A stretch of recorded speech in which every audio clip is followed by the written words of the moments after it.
Yes, you know what? I will note all these questions and I will ask them later on. It's gonna have a Canadian flair for sure. Alright. Sports. Talk. Line. Do you guys even know where Vancouver Island is? It's not even close to Toronto. Okay, let's get things going.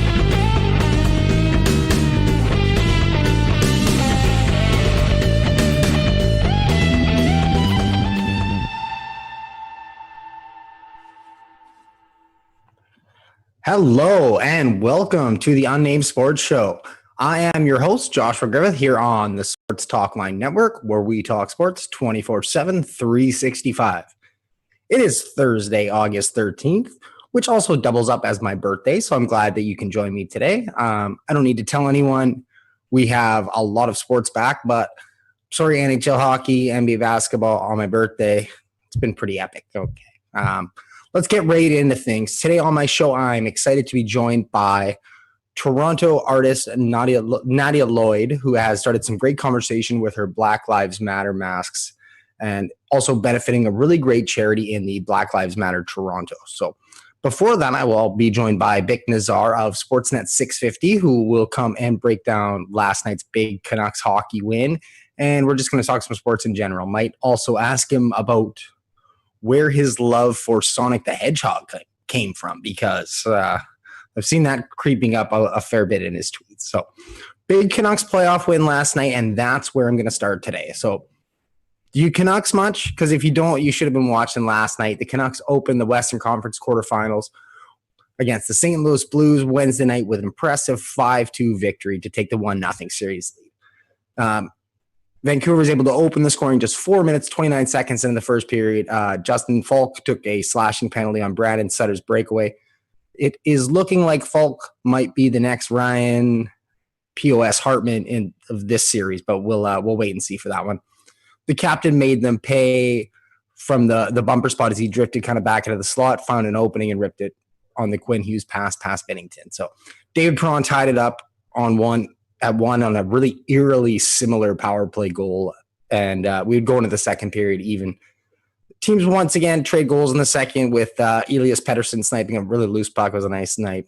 Good to see him getting his legs. So, and Jaden Swartz just minutes after the power play goal went in on the breakaway and was able to squeak it through Markstrom. So really physical game, and St. Louis kind of got their legs more as the game moved on. They didn't look like a team that just played 3 meaningless games, so it looks like it's going to be a fun series. The Vancouver Canucks would pull away in the third period thanks to a goal by Troy Stetcher, who had a really nice moment where he pointed to the heavens. Nice salute to his father, who had passed away earlier in the year. The team really embraced him on the bench, and it was nice to see that the team cares so much. You could hear it in the post-game media with Bo Horvat and Jacob Markstrom. So speaking of Bo Horvat, 8:01 into the third period, he was able to undress Vince Dunn and sniped it right past Jordan Bennington. So you could tell the captain came to play on Wednesday night, and it really showed. Markstrom was solid, made 29 saves out of 31 shots in the win for the Canucks, and JT Miller would add a late power play goal. The teams go at it again on Friday night in Game 2. So I'm going to be joined by Bik Nazzar of Sportsnet 650 in about 6 minutes or so here. So we're going to talk some more Canucks hockey and break down that game last night and talk a little bit more Tweetgate. I think we might get into a bit. So we also have some other NHL series going back, because officially NHL playoffs are back. We're not in round robin anymore. We're not in play-ins. We are in the real stuff. So the bubbles are kind of adding another level to things, as we're seeing. If you don't know yet, the arena staff needs 90 minutes between the end of the game, I guess, when the players clear off, between the next game starting to sanitize the arena and everything. So it led us to a pretty awesome 5 overtime game between the Tampa Bay Lightning and Columbus Blue Jackets that ended up pushing the Bruins Hurricanes game back to Wednesday. And then Tampa ended up winning finally 3-2 in that game. And then also Boston and Carolina went to overtime, but it was only just a modest 2 periods. So Bergeron gave the Buck Fostons the 4-3 win there Flames beat the Stars 3-2 to go up 1-0 in that series. And in the late game Tuesday night, the Golden Knights beat up on Chicago 4-1. Arizona was able to keep things 0-0 with the Avalanche in a really impressive defensive game. Darcy Kemper looked sharp as usual, but the Avalanche opened the floodgates late in the third period with 3 really quick goals. So the Flyers looked really good again, as they did in the round robin with a 2-1 win over the Montreal Canadiens. And the only other upset besides the Canucks series was the New York Islanders, who beat the Washington Capitals 4-2. So game 2 of the Columbus game versus Tampa Bay, that's in the books right now. And what did I see? 3-2 for Tampa Bay, or for, Columbus won that game. 3-1, Columbus, sorry. And so Columbus won that game 3-1. So they tied up the series at 1. Right now we have the Vegas and Chicago game that's underway in the first period. And later on, we have the Hurricanes Bruins games that won't be delayed, so the Hurricanes social media can just rest easy on that one. And to finish up the night, we'll have the Flames Stars in the late game. So we're going to go from 2 bubbles down to 1 to the NBA. Things are kind of set for the playoffs in the Eastern Conference right now. 1, 2, 3, 6, 7, 8, all set. Miami and Indiana, they still are deciding who's going to get home court advantage in their series, but they're going to play each other. Milwaukee Bucks will play Orlando. Toronto Raptors are going to play the Nets. A really great series that I'm kind of excited for is the Boston Celtics versus the Philadelphia 76ers. So despite not having Ben Simmons, who had to leave the bubble with an injury, should be a really fun series to watch. Move over onto the Western side of things, and that's where things get really interesting. So the Lakers and Clippers, they're going to be 1-2 seeds in the West. The middle seeds could shuffle a bit today. Haven't really been watching the middle of the pack. I'm more excited for that race for the 8th and final playoff spot. And also what is going to be a play-in game now that it looks like between the 8th and the 9th seeds. So Portland, thanks to Damian Lillard, we went off for 61 points on Tuesday against the Dallas Mavericks to help Portland move into the final spot with 1 game left today.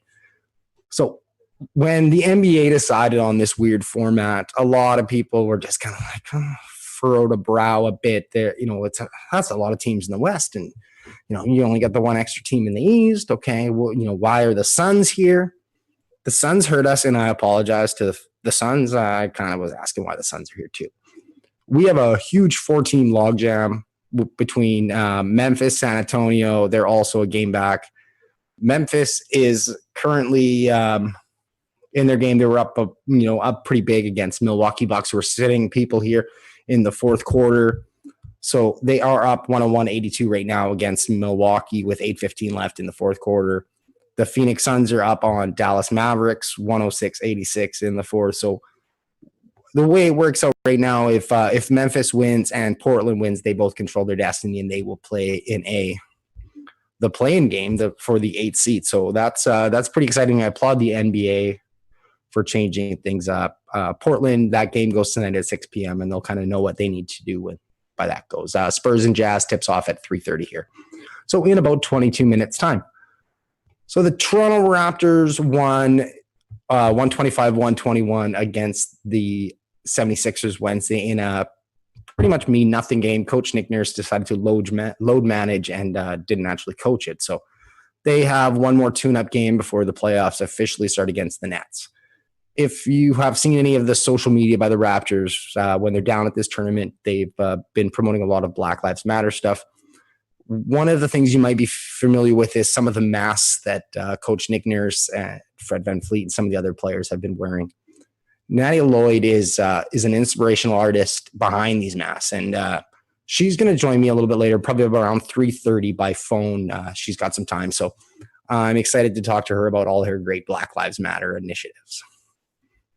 So now we're going to go down from 2 bubbles. We're going to go down to 1 bubble, and we're going to actually postpone me talking about MLS and the MLS's back tournament because my guest, Bik Nazzar from Sportsnet 650, is ready to join me here. So, Bik, thank you very much for joining me. I see you're just connecting to the audio. So, what's up? Hey, thank you very much for joining me here on the Unnamed Sports Show. How are you doing? How are you holding up? Family staying safe and healthy during these times? Yeah, everyone's good. I live by myself. My sister lives fairly close to me, and the bubble is really, really small. Just try to respect everyone's space. Haven't seen a lot of friends in months, but you do what you can, right? And thankfully, I'm good. I hope you're well too. I am doing good, yes, but I smile because it's very much the same for me. I am also limiting. I mean, I work at a grocery store now, so I definitely try to limit my contact with anyone else. It's home, Right. the grocery store, but yes, missing out on some things when the friends tell me, "Oh, do you want to come camping or do this?" It's not yet. Yeah. Happy birthday, by the way.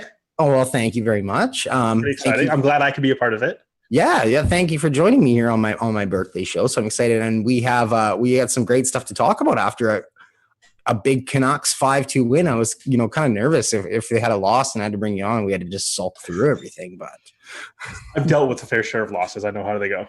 I cover the White Cow. That's where my media credentials lie. So yeah. The last couple of years has been, obviously we know what they've gone through. Yep. But starting off the series with the right step, right? And more importantly, it wasn't like a fluky win, right? Something didn't just randomly go right for them. They looked really prepared, and they looked unfazed by the whole spectacle of the playoffs. And that's a good sign for fans, for considering that, the star players are young. You could see it, the adjustment they made after game one in Minnesota, where they're kind of just like, okay, this is, Pettersson, you could see it kind of the most. Okay, this is what playoff hockey is all about. And they almost kind of came into this and they weren't fazed by another level of playoff hockey because, that's the defending Stanley Cup champions. And I don't want to say that St. Louis played bad or rolled over yesterday. They were definitely bringing it. Yeah, third period especially. There was a peak from the Blues that Minnesota Wild were never going to even come close to, right? That in the moments when you had to buckle down, they rose up, right? And St. Louis pushed really hard to begin that third period. And, kind of against the grain of play, Stetcher scores that goal, and suddenly the wind gets taken out of sails. Before you can even react, Horvat's, scored another, and it's 4-2. And it really took a while for St. Louis to generate anything after that. That's what was really surprising to me, that there was 7, 8, 9 minutes where it got played to a stalemate. And finally, Justin Falk gets a chance, and all these chances started coming near the end, and Markstrom kicks one out with a minute to go. But it took a while for St. Louis kind of to rebound after that Horvat goal. It was nice to see. What are some of the things that you enjoyed most about that game last night? Because it's, I guess, first real playoff hockey that we've had since 2015. So, what did you like? Well, I just thought the Canucks were so smart. So smart. I was talking about it on Canucks Central with Scott Rintoul today, that they just navigated into space and were willing to, wait. Right, you got to be patient against the Blues, right? They're going to force you into spots that you don't want to go into, take the puck, and just grind you down. And I thought the Canucks did a really good job going east-west and manipulating the defenders and using the time that they were given, rather than just I'm just going to push forward into the high danger areas, and hopefully with sheer brute force I'll get there. St. Louis is too smart for that, and I thought the Canucks were very patient with the puck, and that's something that we haven't seen from this team all season long. And you saw it in game one versus Minnesota, where D-men were just chucking the puck at the net with no traffic of, just get it off my stick, I'm nervous, or whatever it was. You didn't see that at all yesterday. And that's an encouraging sign. There was about a 20-second shift or a period in the second period there where Quinn Hughes and not even just Quinn Hughes, but JT Miller and just the rest of the offensive line, they were doing the things like you were saying, what you talked about. They weren't just shooting the puck at the neck. They were going east and west. They were waiting for their chances. That's kind of almost summed up how they've been playing in this the play-ins and now the postseason here. Yeah, totally. And I think I know what shift you're talking about as well, because Quinn, he was everywhere yesterday. But, when you see players do that, obviously elite players are going to do that, but for the rest of the team, like there's even a shift to fourth line out against Ryan O'Reilly. Yeah. They protected the puck and they grinded it down and they didn't overextend themselves. And it's something that we've needed, or I've needed to see, at least from the Canucks, of they can play these low event games. Like they didn't take a lot of shots yesterday, but they held the puck for a long stretches of times and they carried that play for that game.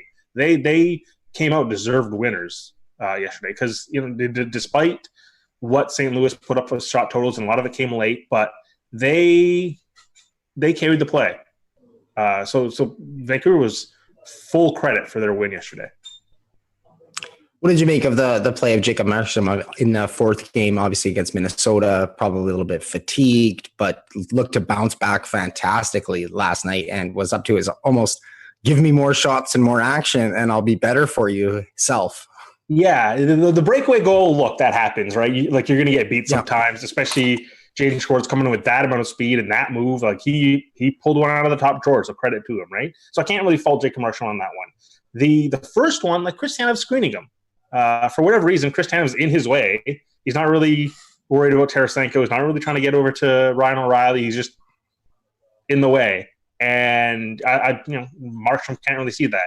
But everything else, you see how hard he worked to look through the shooting lanes, and his glove hand was catching everything yesterday. He didn't put the sauce on it like Alex Stalock was in the last round, but it was just as active and it was just as impressive. He was phenomenal. And there's a baseline that he has risen to over the past 18 months. We've all seen it. And it puts him in a different tier of conversations with goalies than we thought he was going to explore. We saw the potential. He's fulfilling it now. I don't want to start anything more controversial in this Canucks market because we don't need it. But he's playing himself into a very nice contract for next year. Yeah, for sure. His upside for this playoff run was he could get $6.5 million, right? Depending how long this goes, right? You're not going to do it on a one-game sample size, but if they go into the third, fourth round, yeah, there's an upside to that. Maybe it gets too pricey. As it stands right now, I think it's still lower than people want to admit. Just the goalie market isn't there, right? There's only so many seats at the table. Crawford's there, Leonard's there. All these guys are going to be unrestricted free agents. So I think right now it probably stands somewhere in the 5, but he's got a lot of upside to make millions more and for longer term should they go on a run here. And it's not like it's really paid off paying goalies, large sums of money. If you look at, Bobrovsky in Florida and some of the other ones, but yeah, $10 million. Yeah, that's an extreme. That is an extreme. But it's Florida, so whatever. You got to pay people down there. Yeah, you got to pay. I don't know. Yeah, right now you definitely have to pay people to go down to Florida. So I'm joined now by Bik Nazzar from Sportsnet 650. Thank you again for joining me, Bik. Wanted to get into Troy Stetcher's goal and just kind of his obviously tribute to his dad and the way the team kind of rallied around him. I don't know if you caught the post-game media. I'm sure you did. And just kind of the words by Markstrom and Horvat just not even able to make it through kind of his remarks he was trying to make just because he was so passionate about it. And the big hug, bear hug by Petey on the bench after the goal. It's obviously emotional, right? Moments like what Troy Stetcher is going through are difficult. And like I've had parental loss too. It's never easy. It's not something you ever overcome. You come to terms with it, I guess, but there's always a piece of you that you carry with it, right? And for it to be so quick of, Father's Day to now, this is his first chance that we see him publicly. And he's a guy that's obviously on a bigger stage, right? And when we forget at times when we talk about sports, we're so focused on the analytics and the numbers and all this. We got to remember that these are still human beings, right? And there's a human element to this game that a joint team, a team that's together, that wants to be there for each other, for exactly what you're talking about, the big bear hug and wanting to reciprocate some feelings for him, to like, hey, we're there for you. That speaks volumes, right? You can go far on emotion more so than, hey, this is what this guy does in the ice and everything else cast aside. You got to remember there's a human element to this. These guys are players, and it's these galvanizing moments, right? It sucks that something tragic happened. It's awful. And life continues. It's how do you make the best of something continually? These guys look like they're trying to do that with this. One of the things I like about the broadcast without fans, as much as, they are blanking a lot of the sound out, from what we're hearing from the media that is there, and they're tweeting out the bylines, which is just hilarious, some of the stuff. But, they are doing a good job, and you can hear the players be vocal. And I mean, maybe it's just me, but it does sound like the Canucks have been more vocal than definitely the Minnesota Wild, and in that first game than the St. Louis Blues. How do you feel about that? Yeah, it's an interesting thing that you do, like, it does happen regularly, right? Like, there's a lot of communication on the ice and a lot of back and forth from the benches. But anyone that's played sports, yeah, like crowd noise, and it drowns it out, and we don't always catch all of it. But the communication levels have, I think, improved even during this game. I thought even game one versus Minnesota, the talk between Markstrom and the defense looked like it was a bit off. Even just transitioning the puck from themselves between themselves was a bit off. That's improved, it looks like, and you can just see it from the players themselves. Everything looked a bit cleaner yesterday, getting out of the zone. Right, they never really got hemmed in for long stretches of times. Talking helps. You got to know where these guys are, and we've talked to numerous D-men, and it's always like making plays blind helps. Right, like having someone talk to you. Be like, hey, this is where I'm going to be. Just make the play. Don't think. Don't look and think and figure everything out. Everything moves too fast for that. You got to just make plays.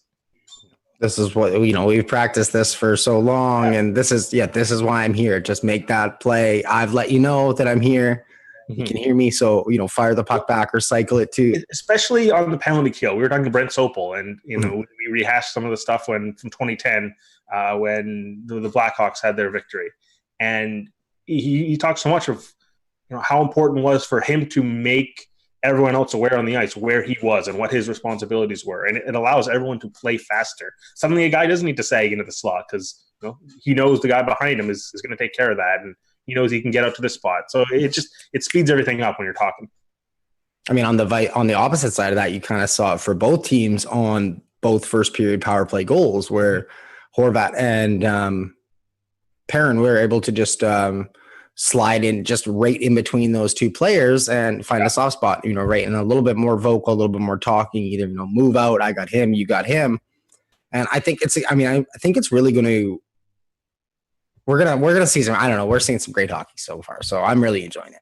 Yeah. The back and forth of now, how is St. Louis going to counter to a couple of things, right? And that's why I was really surprised and, shocked at how composed the Canucks were, because if you control the puck, right, and you're not just making panic plays, you can counter the counter, right, as much as St. Louis wants to do, but you are dictating the tempo of the game.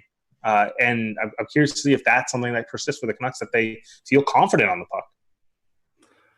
I was interested yesterday with just, obviously Patterson and Besser, Miller all on the score sheet and everything like that, but they just got dominated by the Ryan O'Reilly line for, most of the game, like you said, in the own possession, but they were just able to move out on a break off. Almost, it was almost like a soccer counter that they were waiting for. Do you think that we're going to see this, kind of the same, just hammer down by that Ryan O'Reilly line on the Lotto line for the rest of the series? You would expect so, right? That's why he's a Conn Smythe winner. Scott and I were talking about it the other day, just like, what line do you want to see Pettersson go against? I was like, anything to get away from Ryan O'Reilly, anything, because he's awesome. Like, he's very good. They will figure it out. It won't be as devastating as it may have been, right? Because I think, just quick glance at Corsi stats, I feel like it was 3 chances at 5-on-5 for Pettersson, or 3 attempts for Pettersson, right? So it remains to be seen how they will adjust, but like, Ryan O'Reilly's a special player. David Perron's a very good player who's putting up really good offensive numbers, albeit a lot on the power play. But you're gonna have to figure that out. But here's the thing: is like they're not like through 5 games. Elias Pettersson hasn't shied away from anything, and he's a really smart player. He'll figure it out. It's been nice to see that pushback actually by all of the team. And I mean, I don't mind it. Tyler Myers, okay, you can't be taking the copious amounts of penalties that you were in the first series, but I don't mind, every once in a while, giving somebody a shove down or letting them know, or you could even see, Quinn Hughes cross-checking back on Perron after the whistle there in front of the net. He's like, "Oh, you gonna hit me? Nah, don't worry, I got you." Yeah. There's a defiance to those two. We noticed it from literally day one of how not cold, but how calculated they are, right? It's you challenge them, and I remember an interview we did with Quinn Hughes, and it's like, "Oh, your defensive game's probably a lot farther ahead than people give you credit." He's like, "Yeah, I'm fine defensively. Like, I have no concerns over it." Right? It's not cocky. I can't describe it.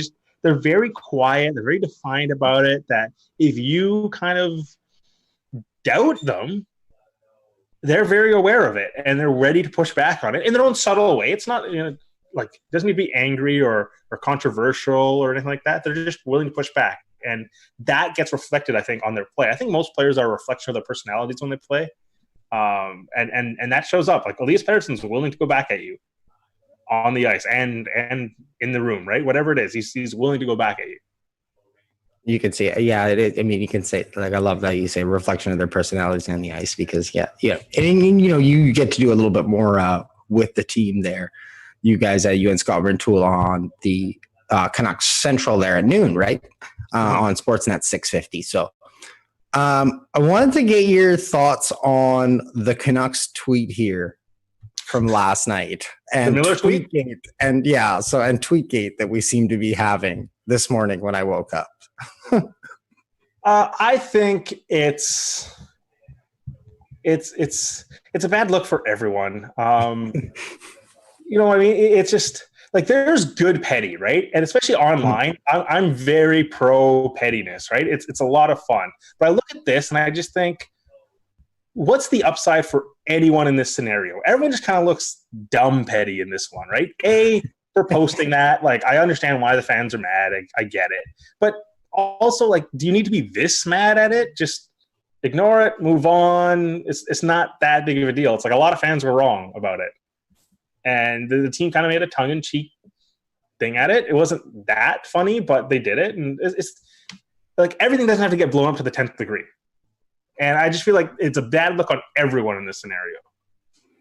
Yeah, it definitely wasn't, I don't think, handled well by anyone's side. I had a good laugh because I'm used to the soccer clubs and everything, and they just troll so hard. I remember last year, the Whitecaps, somebody said, "Oh, I cancel my season tickets, maybe sign a big money player like Cavallini, spend some money." And then they brought him right into the guy's work with a jersey. And it's like, "So you're going to re-up your season tickets now?" Yeah. Like, okay. Yeah. And look, I think there's a cheeky way to go about it. Putting, like, it's one thing for the broadcast to do it. I think that was funny, right? But to use that for your team Twitter account, that's a bit strange to me. But it's like, I'm not worked up over it. I was just like, okay, cool. I just moved on. Everyone wanted to fight about it. It's weird that it feels like the default programming for Canucks fans at times is to be outraged. It's to find something. Yeah, I guess. Find something is. We just had a huge. Actively searching at it. It feels like things find a way to crop up, right? It's one thing to go out of your way to find it, but things seem to crop up all the time. Yeah. But the default programming is like, how do I get so mad at it? It's like, no, you can just chill and relax a bit too. Like you're allowed to get over things. I had a good laugh about it, and then, like I said, I went to bed. Mm-hmm. Yeah. So joined now by Bik Nazzar. And before I let you go here, I want to kind of ask about your Sonic the Hedgehog obsession, because I'm seeing it kind of crop up in your tweets a lot. And were you a big Sega guy growing up? Because I know I was. So no, it just I'm not. I was never a Sega guy. I was always Super Nintendo, always Nintendo. Yeah. It's just that image of the Sonic rings. And big shout out to @the Falconer, Don Falconer for. Oh, he killed that. That was hilarious. Yeah, for this gift together. It's just funny to me. I think it's a bit from Jesus and Mero of formerly of Vice and Showtime. They put sonic rings on people that, from clips. And that Erickson moment, I was like, that needs sonic rings. That needs sonic rings for sure. And man, Don killed it with that bit. More things do need sonic rings. Actually, now that you think about it, lots of things get played off with the Curb Your Enthusiasm music, and that's always good. But just throw sonic rings on them instead, and then boom. It's the Curb, it's the Price is Right, the that one. But sonic rings is like, that's elite, man. Yeah. Lee, note to self: one time we just got to throw. If I make an epic fail, Lee's my producer. If I make an epic fail, just throw some sonic rings at me, okay? Yeah, for sure. So I want to thank my guest Bik Nazzar for joining me today. If you don't follow him on Twitter, he is an absolute amazing follow. It's just hilarious, some of the stuff that you post, and getting us ready for the hockey games in a really light-hearted fashion. So thank you for that, and thank you for joining me today. No worries, man. Appreciate you bringing me on, and enjoy the hopefully long cup run. Yes. Hopefully I can have you on again here while the Canucks are still playing. So thank you very much.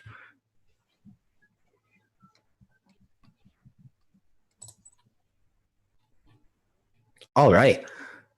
So thank you to my guest, Bik Nazzar. I have Nadia Lloyd actually waiting in the waiting room. So I'm so sorry that I made you wait here. So I'll have Lee bring her on right now. And then I will start my conversation with her because I'm very excited to be talking with her today. So, Nadia, can you hear me?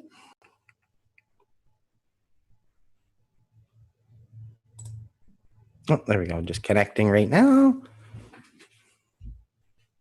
Yes, thank you, Lee. I can see that. It says Nadia's iPhone. Nadia, can you hear me?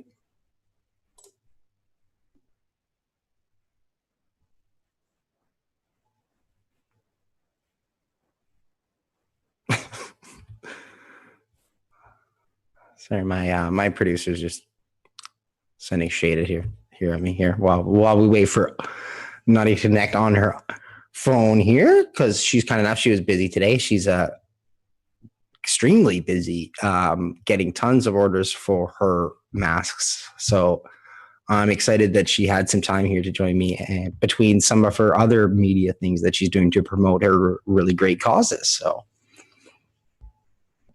we'll wait while everything connects here.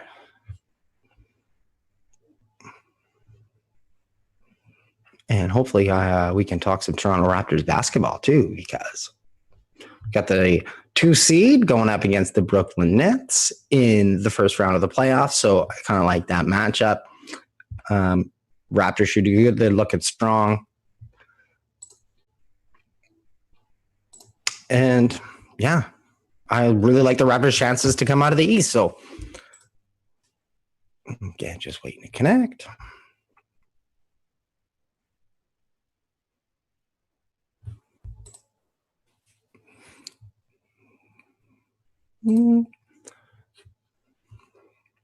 I hope everyone is enjoying this sports-filled Thursday, August 13th.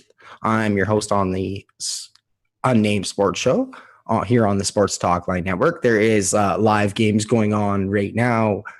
We got the Chicago Blackhawks game and Vegas Golden Knights game that is going on.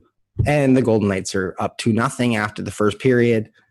Like I said, the Columbus Blue Jackets were able to beat the Lightning 3-1 earlier today. Basketball, looks like the Phoenix Suns were able to hold off on the Mavericks, obviously, and the Memphis Grizzlies. So Memphis is into the play-ins, and we'll see about what comes with Portland as they have a chance to take it home. But Phoenix Suns will kind of look for Portland to stumble in their game tonight. So we seem to be having some technical difficulties with Nadia connecting. So that is all right. Sometimes that happens. What I will do is I will try and connect with Nadia here, and I will have Lee, if you could throw it out to a one of our fancy screen pages for a 30 seconds here while I connect with Nadia.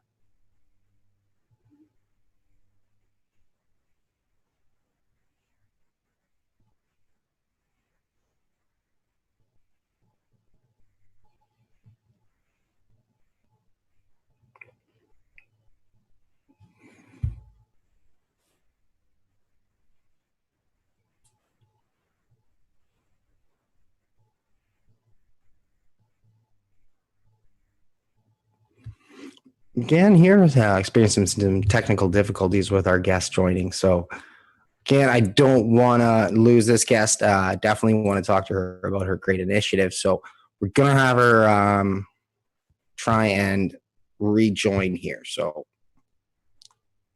maybe, do we have Nadia? Can you hear me? I think we might have her here.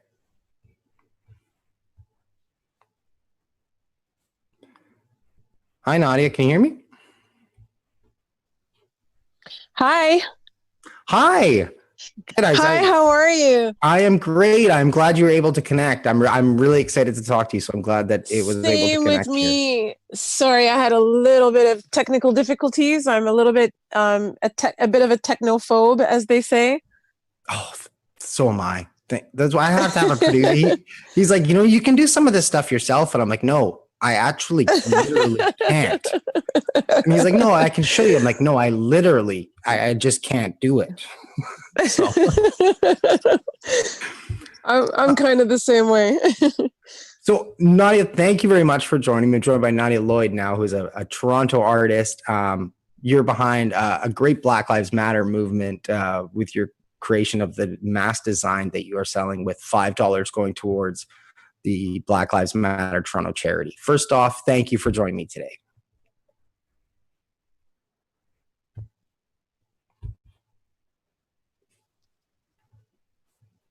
Oh, you froze. Oh, my pleasure. My pleasure.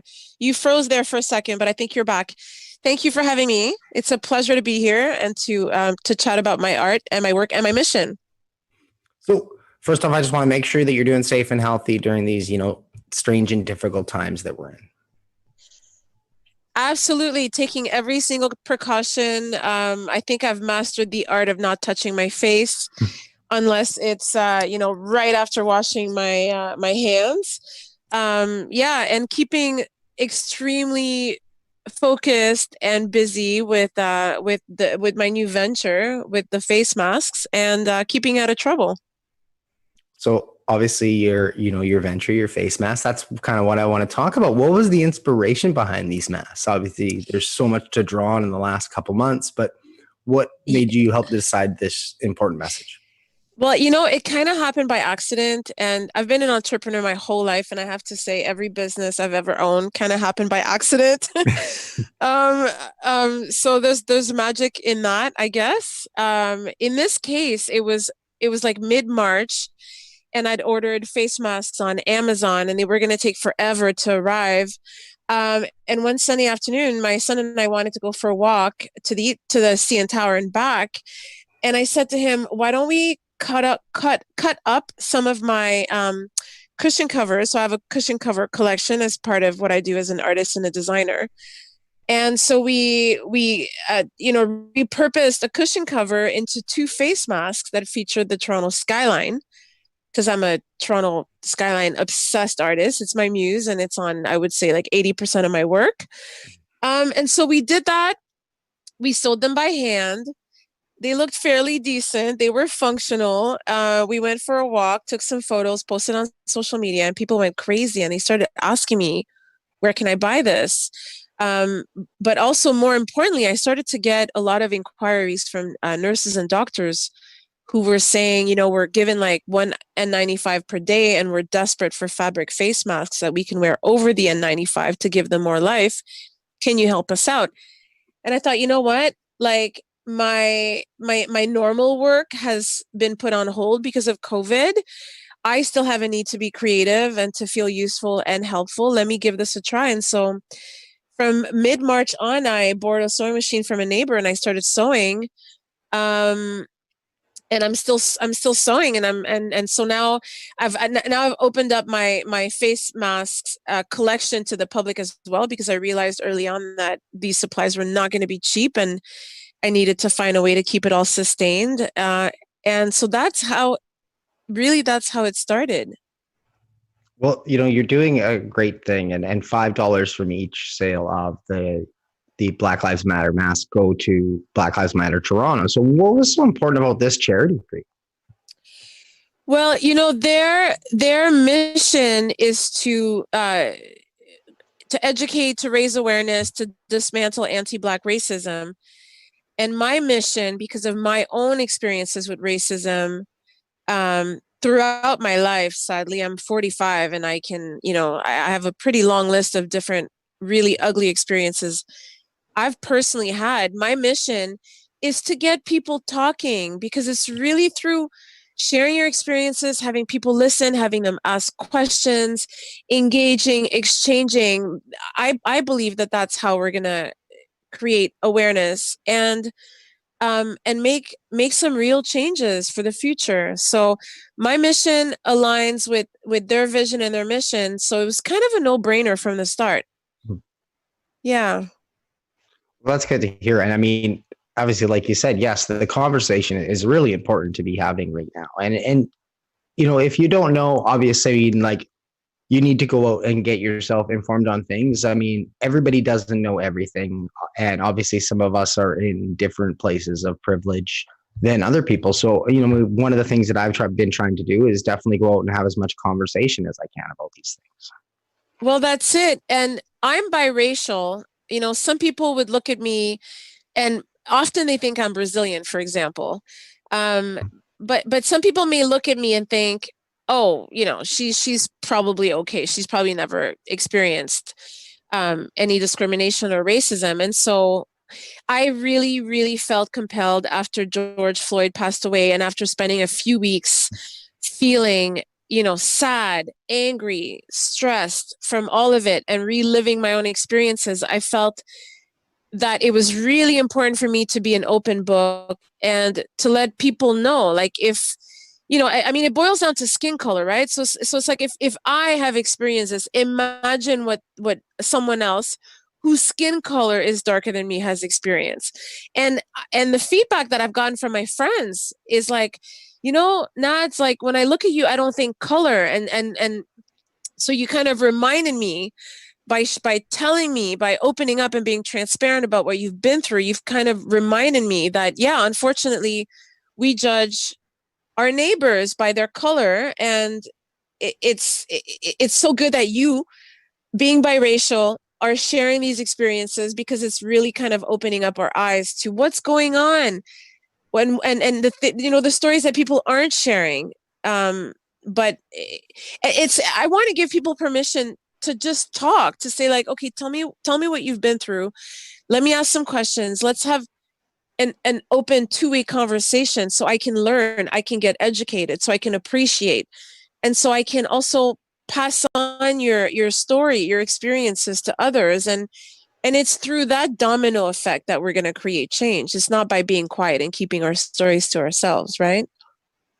Absolutely. And that's what we need to do, is we need to, keep informing people and having the conversations, and, people need to be informed on the experiences that people have had. And if they've done something maybe in their life that they didn't know was overtly racial, or they didn't think that it was going to affect someone, well, let's start the conversation. And if it does, let's talk about it and let's change the way that we maybe do things to be better just overall as people.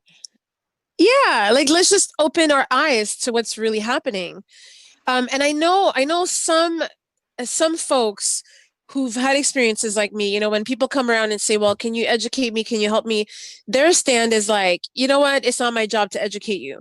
And I've always found that so strange, because unless you share your experiences and with transparency, and you allow people to ask you questions, how do you expect them to really, really understand it? So my commitment from day one was, I'm going to be transparent. I'm going to share with the world exactly what I've been through.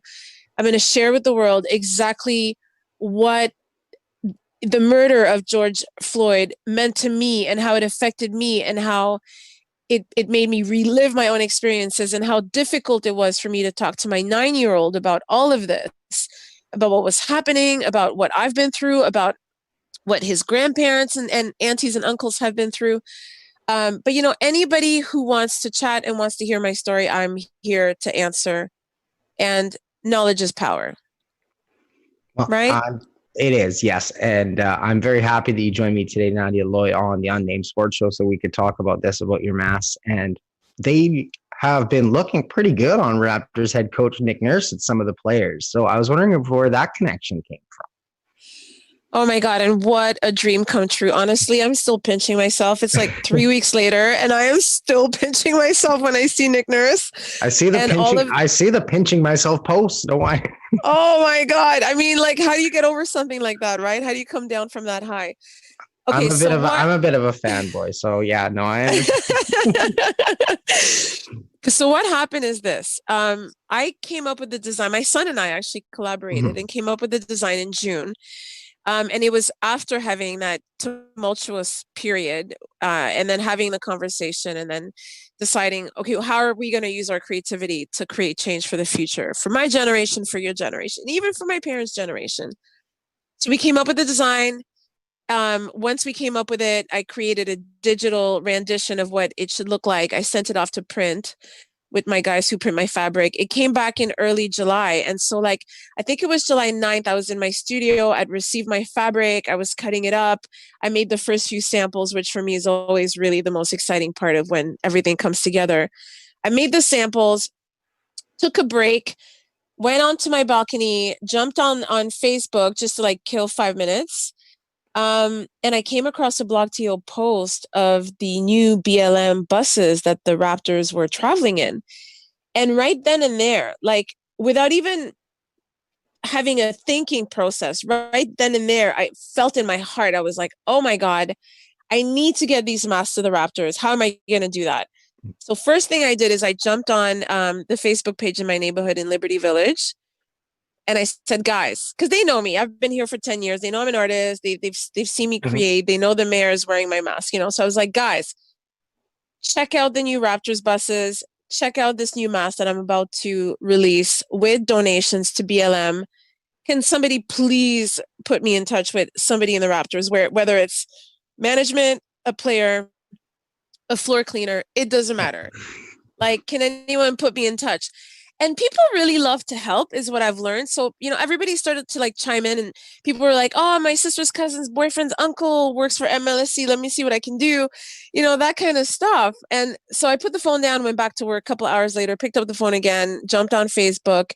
And the post had like so many comments and so much amazing feedback about the design and about my intention and my idea.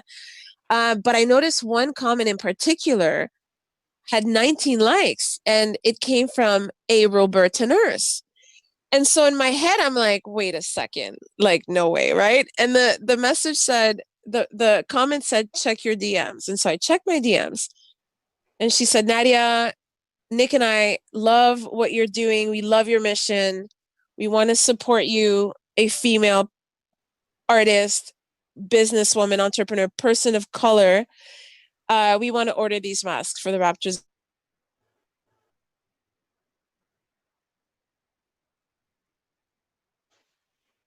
No, I think we should cut out there a little bit, but we got it back. Like I said here, she's on her phone, so.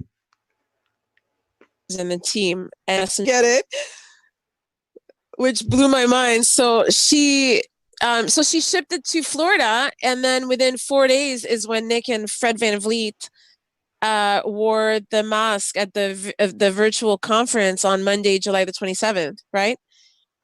And that was it. Twitter just kind of exploded, and I've caught a few players in the masks ever since, and Nick has shown so much love and loyalty to my design. So yeah, that's kind of how it all happened. That's a really cool local story too, and how they, you know, live in the area too, and we're able to just wanted to reach out and support what you're doing because of just what a great message that you're sending. So. Absolutely. I mean, their support, you know, I couldn't have done it without them, honestly. And it's a gift that keeps on giving. You know, last night Nick was wearing it at the game courtside, and I must have received like 20 screenshots from fans, and I was like, "Are you watching? Are you watching?" So it's thrilling. It's exciting. It makes me feel really good about, you know, my intention and how it's kind of, you know, it's kind of like traveling globally right now, and I'm just watching in awe and amazement and so much appreciation. Well, that's great. So I understand you got into be a bit of a Raptors fan last season after they won their championship. I wanted to talk a little bit of basketball with you, if that was all right. Absolutely. So I hope you're not going to ask me any technical questions, because I'll be honest, I'm an abstract artist first. But yeah, cross that one off. Cross that one off. It was impossible not to fall in love with the Raptors, especially last summer. I think the first playoff game was actually on my birthday, and I went up to a local pub in Liberty Village and met up with friends. And then from that moment on, every game we got together and we just had so much Canadian pride. And then they won, which took things to a whole other level. And so far, this season, they're doing so well. And it just, I mean, it's just like a ton of Toronto pride, right? On an international scale. You know what? So I'm over here in the West Coast, obviously. I'm on Vancouver Island, and the reach of the Toronto Raptors playoff run last year was pretty remarkable to see. We had grocery stores here on the island building Raptors displays. Wow, that's amazing. Yeah, it was pretty cool. Shout out to my friend Paul, who's probably listening. So but that's amazing. No, I didn't have any technical questions for you. I just kind of wanted to just talk about the Raptors in general and what you thought of this season too. Because I mean, losing Kawhi Leonard and Danny Green, you thought there was going to be kind of a little bit of a drop off, but we haven't seen that at all. Not at all. We are on fire. Honestly, we're on fire, and I've never felt so excited for a sport. So I'm super excited to see what's going to happen. And I don't know if you know, but Sportsnet interviewed me yesterday. They did a thorough little documentary about my life and my work, and it's going to air during one of the playoff games. So, wow. So this season is like, a little extra exciting for me because holy smokes, because I'm tied into it somehow. It's just a wild ride. You're going to make sure you need somebody there to make sure you have your kids are pinching you, okay, during that one, because that's going to be a real moment. I mean, even yesterday was surreal. The whole shoot took like 6 hours, 5 cameramen, sound, a lighting guy, a photo shoot, like a thorough official interview. It was just beyond my wildest dreams. Did you talk with DJ Donovan Bennett? I spoke with Donovan Bennett. Yeah, I met him for the first time. Him and I had been going back and forth on Twitter. So I was really excited to meet him, and he made the process so pleasurable, so simple, so comfortable, so easy. I'm literally just counting down the days now until it's on TV and my son and I can watch it and be proud, Well, it shouldn't be too long here because we have the last couple NBA play in restart games, whatever they're. I don't know, I follow too many sports to try and remember what they're all called. But this one I'm actually watching it right now. And then we have the playoffs against Brooklyn Nets. What do you think? Give me your prediction for the series against the Nets. Oh God, the Nets. Hold on, that's baseball, isn't it? No, Brooklyn Nets. Oh, okay, sorry. Oh God, now you're putting me on the spot. Well, I'm just gonna say you can say 4-0 Raptors. That's what I was kind of hoping that you would say. I'm just gonna say the Raptors are gonna win. Okay, that's perfect. So I feel it in my bones. So obviously the mask can be purchased from your website, and we're gonna make sure to have that NadiaLloyd.com in the bottom here, the description of the video, so people can check that out. But what else are you working on right now, if anything? Because I mean, it seems like you're just super busy pumping out all these masks people want. Super busy. It's funny. About a week and a half ago, I actually designed a Toronto Maple Leaf mask. Oh, my dad will love that. Oh, so it's absolutely beautiful, but I've been like sitting on the fence about releasing it or showing it because the Raptors are showing me so much love. I just kind of want to ride that wave. And also what happened with Toronto. And do what I can for BLM. Well, and like a few close friends of mine are like, oh my God, like that's just, yeah, just like there's no need to show the Leafs mask right now to anybody because I think you know what I mean? They're like, Nadia, what are they going to do? Cry into this? They're like, So like, yeah, just put that in a drawer. Like maybe take it out next year or something. I don't know. So that's where I'm at. Like I've got a few other designs I'm working on, but the world is showing my BLM mask so much love, and the work that the BLM mask needs to do is so huge that I want to keep that as my highlight piece at the moment, and not create any distractions around it, because I feel like the design is working really hard. I'm seeing that based on the photos and the feedback I get on a daily basis from people saying, this is a mask that starts conversations. I'm proud to wear it. These are the reasons why. This is where I'm going to be wearing it. This is my commitment. I don't want anything to interfere with that right now, because that's it makes me just so proud, and I can feel the change. Well, and it's a smart feel the approach. change. It's a great approach, because like you said, you're getting the national spotlight from the NBA, which is doing a great job of promoting all of the talk behind Black Lives Matter as well. Exactly. So, I don't want anything to fog that right now. Like we have it's our on own a mission in Canada as well that we need to address and fix. So let's keep 100%. moving. Yeah, let's keep talking. Let's keep talking. So, Nadia, thank you very much for joining me today here on the Unnamed Sports Show. I'm so excited that you could just join me on my phone. I know you're super busy, so. It was a fun chat. Thank you again for asking me. I'm glad that we got together, and I'm going to keep an eye on you as well. See what you're up to in the future. Not as many cameras and lighting as the Sportsnet guys, but you know definitely. What? I'm like a simple entrepreneur at heart, so I appreciate all levels. You're doing great. Well, thank you. So keep up the great work again, and would love to have you on in a deep Raptors playoff here, because it looks like your great mass and message are going to be just kind of shown all throughout the playoffs here. So I'd be happy to chat with you again, Joshua. Thank you so much. Thank you very much. Have a great day.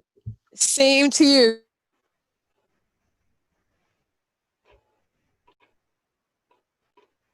Good night. All right. So that was my guest, Nadia Lloyd, Toronto artist, who is doing some great things working with the Toronto Raptors for some Black Lives Matter organizations in Toronto and more. So we want to get back in, because I'm running short on time. I got a couple of minutes, but there's a lot of stuff I want to get to in like 2 minutes. So Lee, I'm just going to bear with me. I'm going to run stuff down. I'm going to go rapid fire, get you caught up with sports. MLS's back tournament happened. 2-1 Portland victory. Sebastian Blanco named MVP of the tournament. MLS got back underway yesterday. They actually had fans in the FC Dallas Nashville 1-0 victory. They actually had fans. It was only a 1-0 game, but they had fans. It was 1,000. What are you doing? Don't have fans. Okay. Whitecaps are out of quarantine. They are back training. It looks like they are without a familiar face. Manuel Vaith of Transfer Market reported that Inbom Wong has been sold to a Russian squad that I do not have the name up here, and I do not have time to Google it because I have the 90 seconds or so. And they will start their MLS is back tournament on August 18th as they travel to the East, and they will play Toronto FC on the 18th, Toronto FC on the 21st, and then play Montreal Impact on August 25th. They'll return home for September 5th games against TFC, 13th against Montreal, and 16th against Montreal. Words up in the air if media will be able to attend that will be an interesting experience, but I definitely would like to get back to the BC Place and attend the game as a media. So I want to thank my guests today, Bik Nazzar from Sportsnet 650 and Nadia Lloyd, Toronto artist who's doing some fantastic things. Thank you here for joining me on my birthday episode of the Unnamed Sports Show on the Sports Talkline Network. Make sure to follow me on Twitter. Watch out for more episodes of the Unnamed Sports Show .5, where we will just be talking Canucks for 30 minutes. Game 2 goes underway Friday night at 7:30, and Vancouver could take a 2-0 series lead. Make sure to check out the Sports Talkline website for all the latest in your sports news. Spinksy is keeping you right up to date with all the latest from the NCAA in what leagues, the Big Ten, the Pac-10, who's playing, you got to check the website. You got to check out Spinksy's College Football Show. Rado's got you covered on Champions League. RP Leipzig pulled out a big 2-1 win today over Atletico Madrid with a goal by Tyler Adams, former MLS player. MLS players are doing good. Jonathan David was sold to Lille in France in Liga 1. So congratulations for Jonathan David, Canadian men's national team. Make sure to join me every Thursday at 3 p.m., 6 p.m. Eastern time for the Unnamed Sports Show. And for the Sports Talk Network, I have been your host, Joshua Griffith. Remember to love sports, all sports.